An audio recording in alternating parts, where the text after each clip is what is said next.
Hello, this is Jeffrey Faulkner, and I am not representing the Church of Jesus Christ of Latter-day Saints because they don't take an official position on the geographic location of Book of Mormon events that happened in the Americas. But this is where I believe it happened, and this map shows the primary locator of the Book of Mormon lands, which is the Isthmus of Tehuantepec.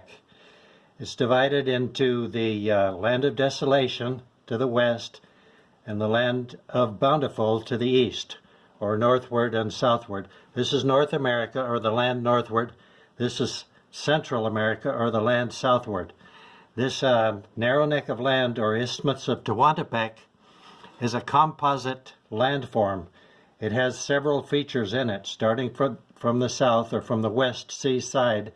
You have the two large lagoons, which is the sea on the west and on the east. You have the Chivela Pass, or the narrow pass in the Book of Mormon. You have a Nephite line of fortifications and the Coatzacoalcos floodplain. This floodplain is seasonally underwater, especially in the middle of the year, from May through September. The Jaredites, or the ancient Olmec peoples, around 14 or 1500 BC, built the great city Lib in this place, where the place where the sea divides the land. That's in Ether 1020. Now, in a previous video, I was talking about the Moriantonites, or the people of Morianton. There was a conflict that broke out between the cities of Morianton and Lehi, two of Captain Moroni's garrison cities. The people of Morianton claimed the land of the people of Lehi. They knew they were in the wrong, and they knew that Moroni was after them for coveting the lands of the people of Lehi. So they decided to flee to the land which had many large bodies of water, or lakes. That was the Valley of Mexico. They fled from this East Sea area where the Moroni's 7 garrison cities were on the East Sea. The Moriantonites fled southward and westward, circumventing the floodplain, because it was in the middle of the year 67 BC, circumventing the floodplain, going through Chivela Pass, so that they could follow the coast to the port of Acapulco and take the trail up to the Valley of Mexico, where Mexico City is today. There were 5 huge lakes and 15 rivers at that time. Now, that was in 67 BC. In 327 AD, when the Nephites were forced to evacuate the land of Zarahemla, the Lamanites chased them over to the West Sea. They went in the other direction through Chivela Pass so that they could get up around the floodplain and up to the land of Cumorah, where they were finally wiped out.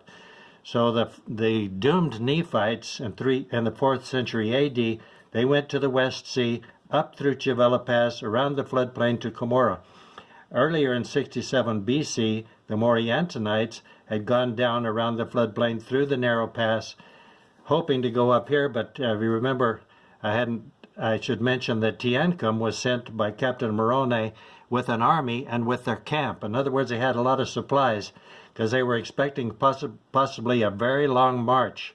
They thought maybe they would have to follow the Moriantonites clear through the pass, along the coast to the trailhead, and perhaps even up to the Valley of Mexico, which later became Teotihuacan and so on. But it's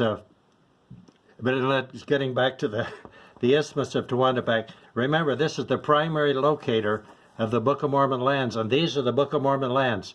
Land northward, where the Zion is going to be built in Missouri. That's part of the land northward, north of the Isthmus, northward of the Isthmus, the land of Zion, where the people of Israel will gather at the end times. This is the land southward, or Central America. This is the land of Nephi and highland Guatemala. This is the East Wilderness, the land of Zarahemla, surrounded by roundabout wildernesses.